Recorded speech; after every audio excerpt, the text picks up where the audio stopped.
Jei internete jums reikia prisijungti prie tam tikro puslapio, atsiminkite, kad yra ir suklastotų svetainių. Ką galite padaryti?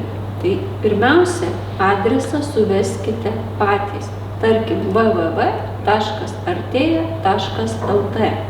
Nesirinkite iš Google siūlomų užklausų, kadangi būna sukčiai sumoka tam tikrus bonusus ir jų puslapį iškelia į patį viršų.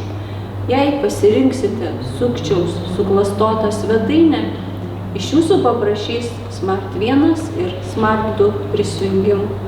Jei suvesite Smart 2, jūs neteksite lėšų turimų savo sąskaitose.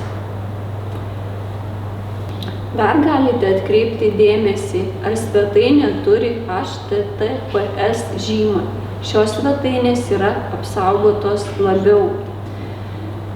Taip pat žinokite, kad sukčiai apsimeta Arteja banku, Elektrum, Ignitis, taip pat gali apsimesti ir kitais. Ką galite padaryti?